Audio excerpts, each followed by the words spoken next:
Hey all my fellow and soon-to-be maniacs out there, this is your favorite webcomic creator and animator, the Chainsaw Maniac, here with another edition of Coffee and Chainsaws, a segment where I basically rant, ramble and talk about a whole bunch of upcoming topics or things that have happened over the past few weeks concerning my work, as well as other things that I just want to talk about, as well as keeping you guys inspired and motivated as well while you're working. So if you guys enjoy the content that I do and you would like to see more, I suggest you head on down to that like button, subscribe and ring that notification bell to be notified of anything else I do on this channel. I think in terms of animation work wise, we're getting back into the swing of things. My webcomic is obviously on hiatus. I actually did not post. I didn't post anything. I was actually supposed to post this weekend something for my webcomic. I was so freaking busy. I didn't get the time and I forgot about it. But I will actually post something up today or tomorrow maybe. And then I will just continue as usual every Saturday on Webtoon. I will update my comic with various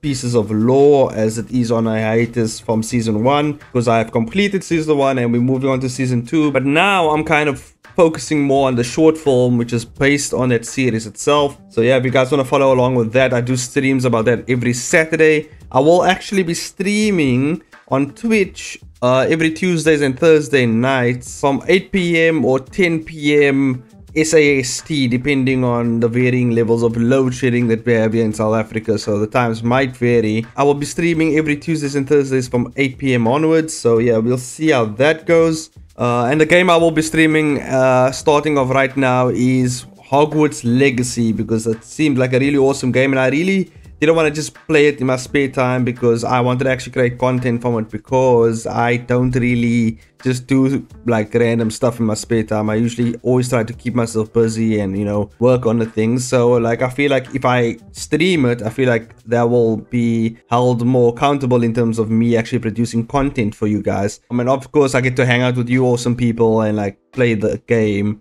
I know there are like a lot of controversial stuff around the game and whatever, but I'm not into that stuff. I don't really know what actually the controversy is really about. So I'm just playing the game because I enjoy the game and I like Harry Potter, and so far this is the best Harry Potter game, as it looks like it's going to be as well. Every Saturday as well I'll be streaming me working on my short film, and every Thursday you will get Coffee and Chainsaws as you do right now. So I think in terms of this video, I'll just talk about what's happened over the past few weeks, what's in terms of events and stuff like that. And then at the end of the video, I'll hit you guys with some motivation and inspiration to keep you guys going. Nothing really significant has happened over the past few weeks, other than just me working on my animation stuff and webcomic stuff. I am planning on putting together my studio, because right now I'm just like in this little corner of the house. So like I actually want to get my studio up and running, and actually, you know, by the end of this week, or most likely by the start of the stream this Saturday on YouTube, by that time I might actually have my studio put together. So yeah, it might be an empty studio, but my studio will be set up with my PC and everything, with Wi-Fi and all that type of stuff. So yeah, I want to get that together for this weekend. Yeah, so that's gonna be pretty cool. We're gonna have our own studio to ourselves and just chilling or whatever. My wife also does her work and everything, so I'm putting together a studio for her as well,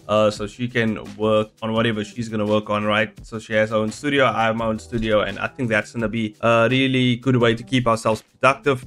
There's a few things that I actually thought about over this past weeks in terms of what I can actually get you guys in terms of an incentive for your support and like subscribing to the channel and all that type of thing. And I thought about actually designing a 3D model little Chainsaw Maniac character mascot thing, and the 1000 subscriber will actually get that little Chainsaw Man guy, and then I'll maybe create an even bigger one for the 5k, and then maybe I'll create an even bigger one for the 10k, and just make it bigger and bigger, and like until we get like to like a million k, we just have like a 5-foot giant ass in your living room of like my mascot. Yeah, so that will be interesting. Maybe that's the thing that I'll do. I'm gonna think about what else I can do for you guys. I was thinking about merch stuff or whatever, but I feel like that's more of a future endeavor to see exactly how far we can push this YouTube thing. Actually, last stream, I went out with my cousins after the stream.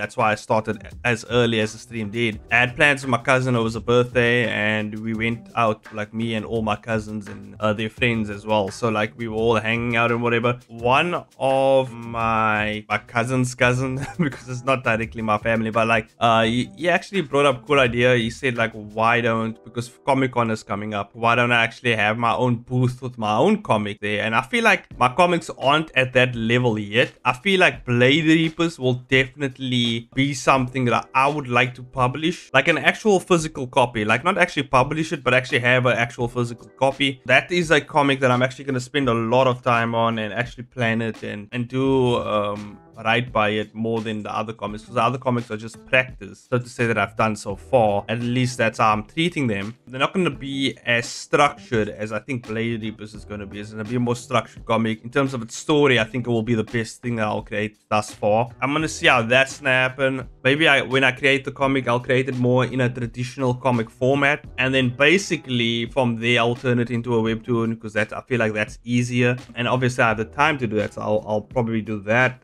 That's not gonna happen anytime soon. I still have to finish Kill All Heroes and The Merchant of Ignatius, which is season 2 is going to be worked on. I'm actually, in terms of animation works, I'm obviously working on my short film, and there's various other anime openings that I will be doing for my series coming up, and I'll be doing all that type of things for those series as well. So they have their own like anime opening, their own short films, you know, to kind of commemorate the seasonal endings of the series. There'll be various other things. So yeah, I have a lot planned for not only this year, but a lot of the projects I plan to do in the future. There's a lot of other animation work that I'm doing on the side, or will do on the side, aside from my full-time animation job. There is more stuff I am doing on the side, because my work is more so the stuff that I do for the current company that I'm working at, more so health and safety stuff. These are other projects that are done for like more of a creative like base, and I know like with my current studio we are doing certain type of creative stuff, but these are more like action driven stuff. That's a little bit of freelancing work I'm doing on the side. So yeah, that's gonna be pretty cool, and obviously the pay is gonna be good thanks to my status in terms of where I am in the animation industry. Now I always thank God for that every day. I always appreciate where I am, and I appreciate what I have, and I always appreciate those who stay with me and, you know, hang out and always support me. So yeah, shout out again to you guys for supporting me and putting up with me. I feel like I say so much crazy shit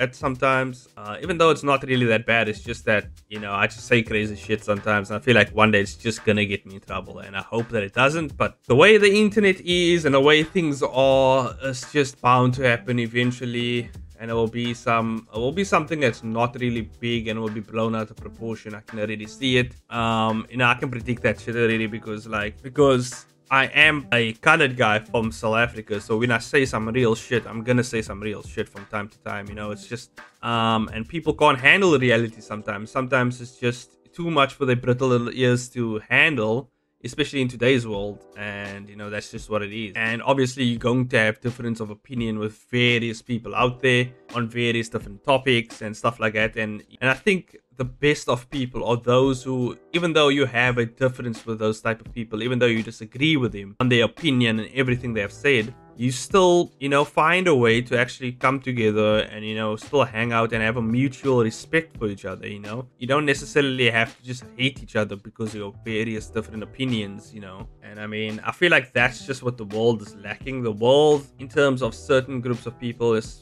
particularly the Western world in particular, seems to just pack onto people and decide like, yeah, you're not worthy of being forgiven, or you're not worthy of this and that. I don't know, it's just a weird thing. I don't know if you guys know what I'm talking about. Maybe I'm just rambling, but yeah, it's like, it's not even about forgiving. It's just like a lot of the Western world holds the rest of the world by their standard, and the one thing is like, people need to realize that that's not the only standard out there. There are plenty of other different ways of looking at things. You know, there isn't just one correct way of looking at things in terms of the outlook on the world per se. But yeah, that's neither here nor there. You know, that's just something that I was thinking about. It just popped into my head right now. Like, I mean, you can disagree with your friends what they like.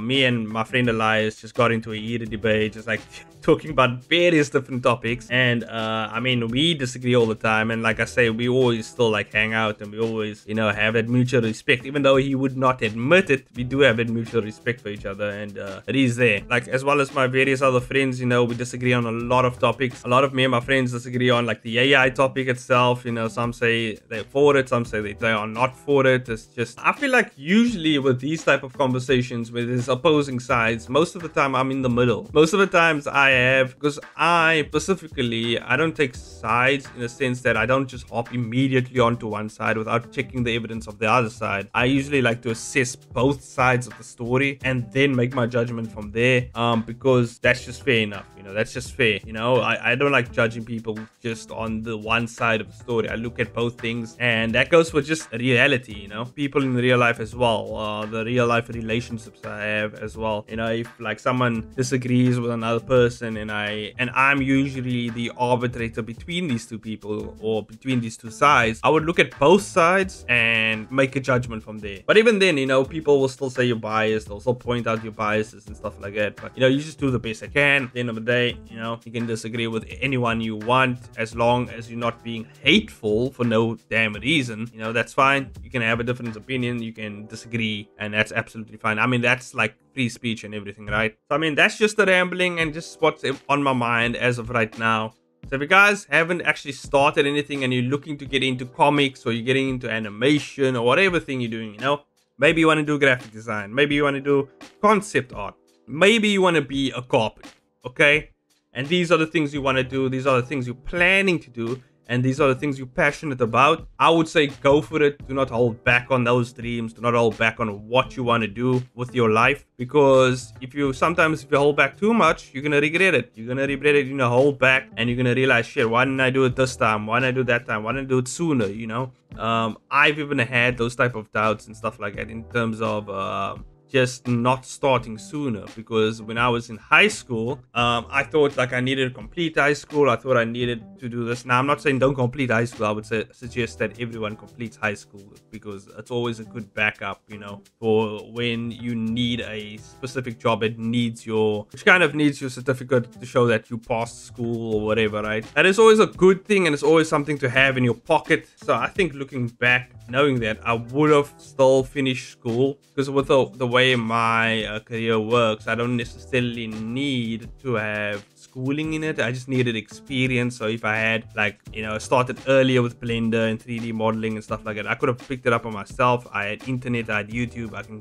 just look it up basically, and basically just moving things around. Even though it's nice to have that guiding hand of your teacher, whoever is teaching you, or your mentor, you know, just to kind of show you the basics of everything, and then kind of point you to the path that you need to walk. That is a pretty good thing. But yeah, what I'm saying is, don't hold back too long. Focus on the basics, focus on the fundamentals. Those are the most important in terms of your career and whatever you're planning to do. Just focus on that. Sharpen those skills at every chance you get moving forward, because they are the building blocks of what you're going to create or what you're going to do with your specific occupation in the future. So for instance, if you're going to do animation, I would advise learning the 12 principles of animation, learning the programs that's needed to create specific type of animations, whether it's 3D or 2D, looking into various different creators and people who are experienced in those programs, who have already completed finished works and has portfolios, and, you know, are professional artists. Look at their works, look how they do things. You can even learn how the industry works from those people. You know, I suggest always looking into that, finding new ways to improve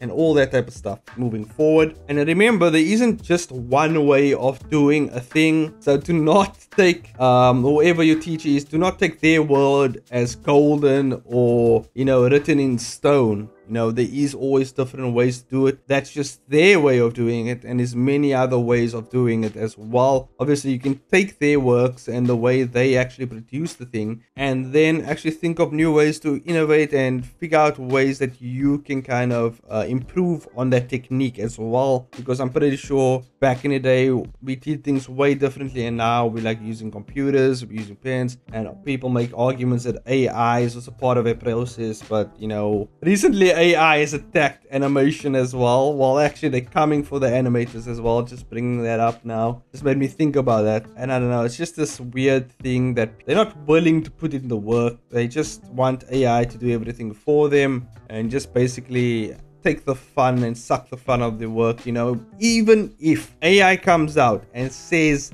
we going to do this entire process for you, I will still be animating, I will still be making things because it's fun. You know, I might maybe have a different job to pay the bills, but like in terms of maybe working with AI and stuff like that, right, my job may evolve to something else and I may have to just work that job to compensate for the hours. But in my spare time, I'm gonna still work on my animation, I'm still gonna work on my comics. Even if AI takes over those industries and does it all themselves, I'm going to do it still because it's fun. I enjoy it. I like doing it. So obviously I'm going to continue doing it even if I will even challenge AI to an animation battle and show them that AI isn't as impressive as they think, and I'll whoop that AI's ass, you know. Because at the end of the day, AI at the moment, and I feel personally, I feel that AI will never be as good as a human in terms of the way humans innovate and, you know, do things. AI will never be able to do what a human can do. I just wanted to put that out there because I don't want artists, especially young artists, to be discouraged. Like, just because AI is doing all this type of things and new advancements and whatever, still do the work, still put in that work, because it will definitely be a fruit in the future. And also, and it's much better if you understand how things work, because then you can use that as a jumping off point to kind of, you know, create your own techniques and stuff like that. So like, if you have a base for where you can work from, it's just gonna be easier for you to create your own methods, your own ways of working around certain things, and, you know, learning new things and stuff like that. Whereas if you just learned, you know, the bare minimum fundamentals and then didn't really improve on it that much, but just worked on the finishing aspects of it, obviously you're gonna see some really unstructured works. You know, your structure of your art itself will fall apart and it won't actually hold weight. So all you gotta do is just keep on moving, keep on working on those fundamentals. You will improve over time. It's not the same for everyone. It's different for everyone in terms of the timing, in terms of how long it takes for one person to learn a certain technique or learn many ways to do certain things. And as I've said before, you know, I'm not a talented artist. I have no talent. And I can honestly say that I have no artistic talent. All this is mostly skill based. These are things that I learned. These are things I picked up. These are things I looked at other people, talented people, people who are better than me. I looked at their works, understood their works, and I understood what they can do. And I improved my work just by looking at what they can do. And obviously I got better over time. And even now, from a skill aspect and a optimization aspect of work and creating things and finishing tasks and doing stuff like that, I've far surpassed them in terms of finishing tasks and doing things. You know, those guys don't even have jobs at the moment. They don't even have or working in the artistic industry, even though they basically struggling to get a job. Because why? They don't have the drive, they don't have the motive, they don't have that push, you know. They don't have that way of pushing themselves to do what they got to do, you know. They just sit back and expect work to fall into their lap, and it's not going to happen. If you want the work, you got to put in that work, you know. It's not going to just fall into your lap. You got to keep at it. You got to keep doing what you got to do. Don't rely on other people as well. This is another thing. Don't rely too much on companies and other people as well. I know you need connections and you need certain things from people, but do not rely on them is what I'm saying. Always find your own path, always find your own way. So do what you have to do, watch your back, and stay cautious, okay? That's just all you gotta do as an artist. You gotta make sure you gotta walk that line of looking out for yourself first. And if you can help people along the way, I would suggest you do, because you have to remember that they were in that exact same spot before you. So if you're paving a way in front of you, make sure that there's enough space for others to follow as well. I feel like I just rambled. Hopefully that was motivation enough. Maybe I will be more motivating in the next one, but we'll see, right? Maybe it helps you push through that extra bit of work. Maybe it helps you get what you need to get done. But I think that's it for this video, guys. Subscribe, like, as well as ring that notification bell to be notified of anything I do on this channel. I'll see you guys